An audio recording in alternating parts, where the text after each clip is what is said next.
Ya, jadi kalau saya sih melihatnya nih, kenapa sih artinya itu netizen menyerang ya, menyerang dan mengomentari Ruben terkait masalah rumah. Emang mereka paham apa yang terjadi sesungguhnya, kan begitu ya. Nah, jadi yang mungkin mereka belum tahu kan bahwa selama ini sebenarnya kan ketika proses perceraian itu berjalan kan antara Ruben dengan S itu kan sudah membuat satu akta perjanjian yang berkaitan dengan mengenai masalah apa yang menjadi aturan-aturan tanggung jawab, hak dan kewajiban pembagian aset dan juga waktu untuk bertemu dengan anak, itu semua kan udah diatur. Ya.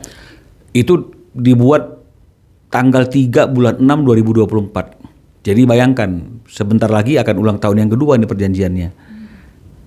Ya, dan yang mengusulkan ada suatu perjanjian dan apa yang diatur dalam perjanjian itu, kalau yang sepanjang yang kami ketahui itu juga dari pihak sana, pihak S. Ya, saya mau yang ini, kamu yang itu, saya mau ini, itu semuanya di sana. Ya, termasuk mengenai masalah anak itu semuanya kita terimanya konsepnya itu sudah dari notaris dan kita hanya ada beberapa koreksi dan setelah semua pihak tanda tangan kita dikasih salinannya. Jadi yang pilih notarisnya juga pihak sana, itu artinya. Nah, kalau kita ingin melaksanakan suatu kesepakatan atau perjanjian, itu kan yang harus dilaksanakan itu kan tidak hanya hak kita, tapi juga kewajiban kita. Tapi faktanya kan tidak berimbang. Lebih banyak menuntut hak daripada melaksanakan kewajiban. Ya, di sini minta hak melulu, tapi pas ke sana ngomong kewajiban terus. Ya, ke Ruben kewajiban terus, haknya Ruben tidak direalisasikan. Di sini bicara mengenai masalah hak terus. Nah, jadi ini yang perlu kita luruskan bahwa secara utuh perjanjian itu harus dilaksanakan secara komplit, tidak boleh dipilah-pilah.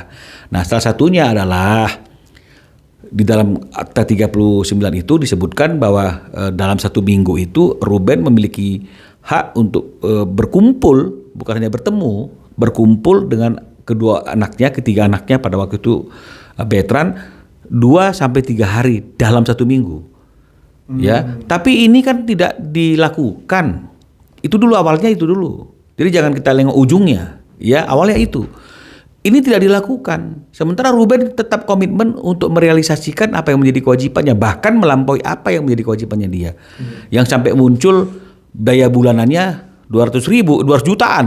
Ya, 200 jutaan per bulan gitu loh. Bahkan apa yang seharusnya tidak perlu jadi tanggung jawab Ruben pun ditanggung jawabi. Ya, tiket keperpergian, tiket nonton.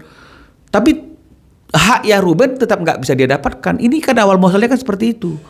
Nah, akhirnya Ruben berpikir, kenapa saya harus taat melaksanakan kewajiban saya, bahkan melampaui apa yang menjadi kewajiban saya, sementara hak saya itu tidak pernah diberikan. Nah, ketika hari ini Ruben tidak melakukan kewajibannya, teriak. Ya, khususnya misalnya mengenai masalah rumah yang mana ini? Karena sepanjang apa yang saya bicara dengan Ruben itu kan tidak ada aset yang tidak merupakan hasil keringatnya Ruben. Ya, tidak ada. Ya. Termasuk rumah yang sekarang misalnya, rumah yang baru, yang bagus, yang ditempati. Kalau menurut Ruben, yang beli tanahnya Ruben.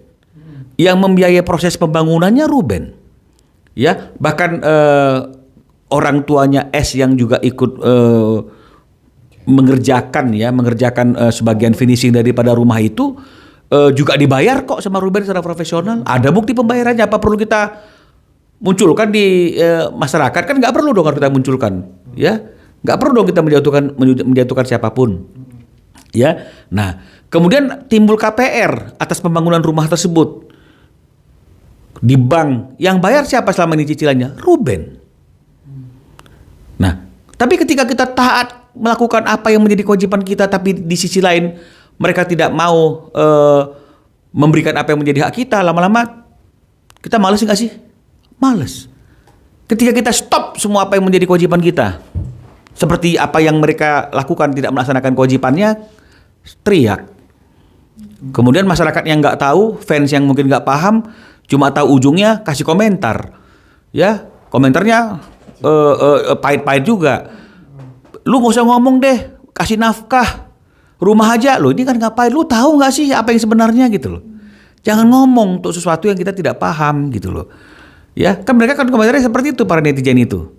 Ya ngomongin mengenai masalah mata elang itu kan, yang masalah mobil itu, terus katanya Sekarang lu ngomong aja, kemarin lu ngomong teriak-teriak berkuar-kuar mengenai masalah biaya hidup ya, nafkah yang lu berikan. Sekarang bicara masalah rumah lu diam. Buktikan kalau memang dari awal ketika pembelian tanah itu biaya pembangunan tuh memang ada uangnya S. Iya. Ya? Padahal nggak ada selama ini. Loh, buktikan. Tapi kan kita kan nggak mau mempermalukan dan menjatuhkan siapapun di sini. Kita hari ini tidak mau melaksanakan kewajiban kita karena hak-hak kita tidak pernah diberikan. Udah berapa lama nggak ketemu? Ya, kalau masalah waktu ketemunya yang nggak, kalau 2-3 hari ini mungkin sudah dari sejak awal tidak taat dilakukan tiap minggu gitu loh. Nah, ya berarti kan nggak dilaksanakan gitu loh isi perjanjian itu. Nah, termasuk hal-hal yang lain mengenai masalah biaya-biaya itu kan begitu. Nah, jadi kalau sekarang ini ya mungkin ya kalau ketemunya aja mungkin ya lebih kurang 6 bulan ya. Kita ini kan nggak hanya bicara lebih kurang seperti itulah yang saya tahu. Tapi kan kita kan tidak hanya bicara masalah ketemu. Iya.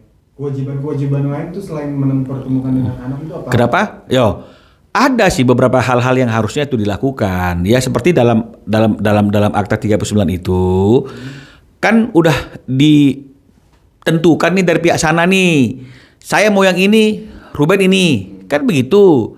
Ruben oke, gitu ya mengenai masalah aset misalnya. Nah, di situ ada satu pasal yang mengatakan bahwa aset-aset yang untuk Ruben itu setelah ditandatangani perjanjian ini akan diserahkan dalam kekuasaan Ruben sepenuhnya. Ada kata-kata sepenuhnya. Kalau sepenuhnya kan ini absolut, ini mutlak. Ya, de facto dan de jure. Ya, de factonya itu apa? Menguasai fisiknya. De jure menguasai surat-suratnya. Tapi ini aktanya hampir mau ulang tahun yang kedua, surat-surat masih belum diberikan ke Ruben. Artinya kan Ruben tidak menguasai sepenuhnya seperti apa yang diatur dalam perjanjian. Yang buat perjanjian pihak sana, notarisnya pihak sana. Nah, tapi yang didengung-dengungkan selalu adalah apa yang menjadi haknya mereka. Ini kan nggak benar ini, ya nggak benar. Nah, yang paling penting itu kan janganlah kita hanya itu bicara mengenai masalah harta dan uang. Ya harta dan uang itu titipan, ya semuanya titipan. Tapi harta dan uang ini kan ya benda. Anak itu kan bukan benda. Ya, bukan benda. Jadi artinya itu anak itu punya hati dan perasaan. Ya, dia punya hak juga untuk bertemu dengan ayahnya. Ayahnya juga punya hak untuk bertemu dengan dia. Ini dulu diselesaikanlah. Kita nggak usah kesana kemari.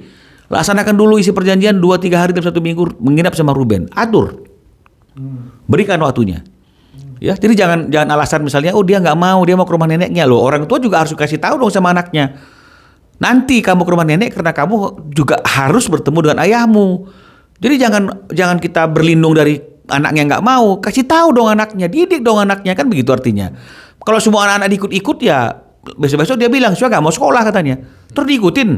Oh jadi ini ada campur tangan pihak ketiga. Kita nggak tahu, tapi yang pasti kan anaknya kan alasannya kan dulu kan anaknya nggak mau ketemu karena mau ke rumah nenek kan gitu, kadang-kadang seperti itu loh.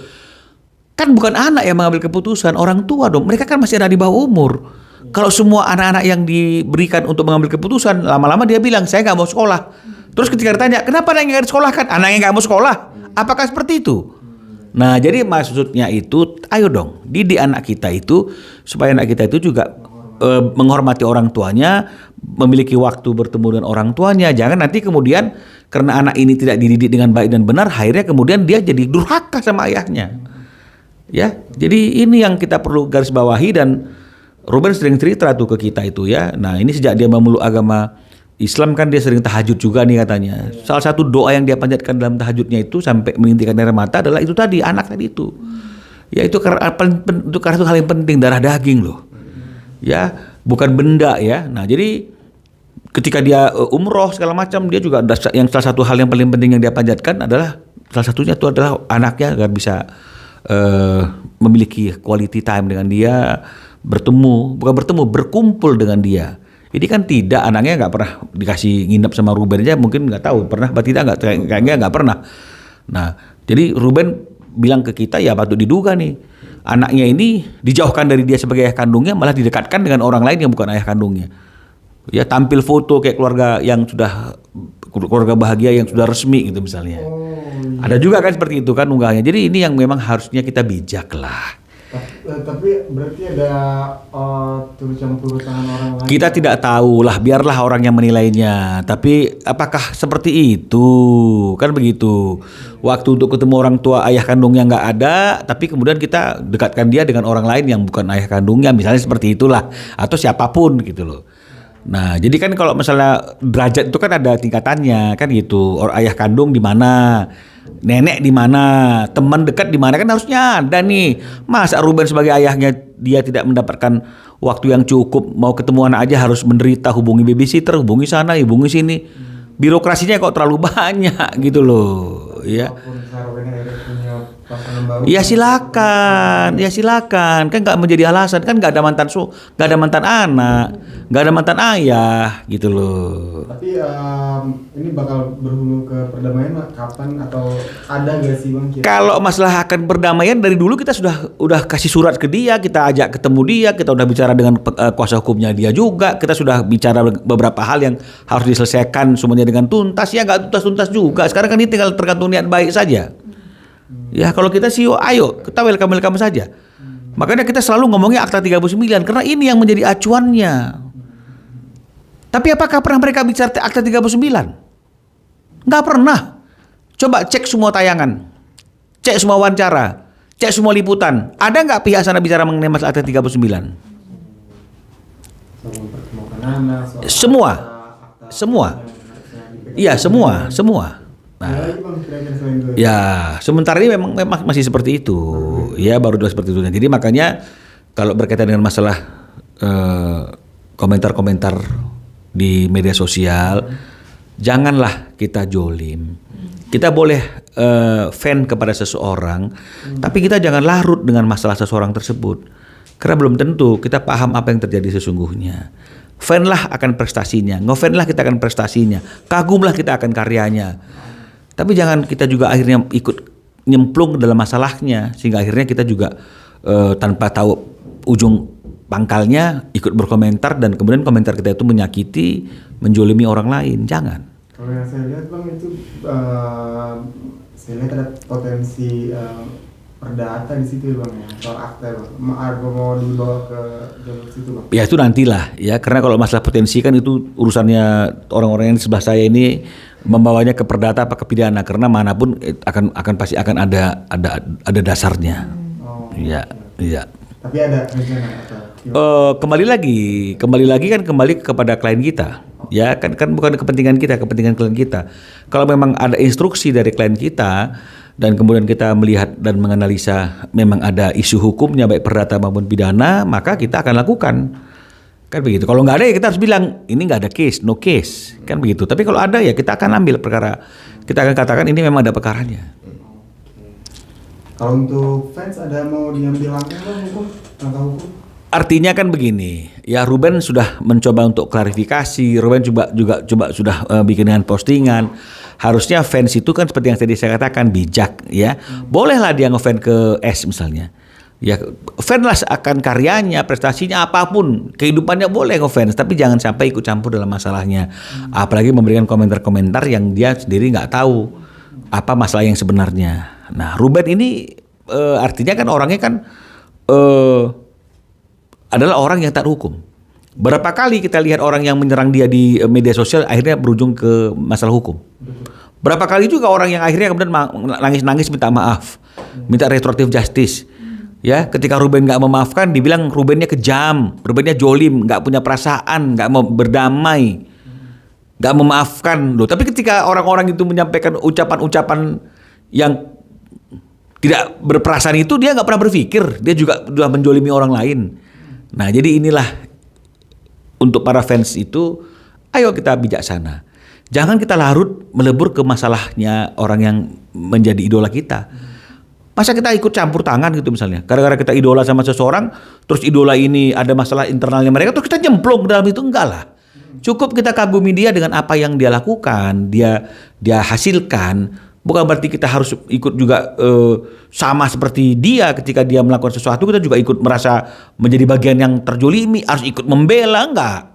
Bukan fans lah, tugas fans untuk membela itu. Tugas membela itu adalah pada kuasa hukum.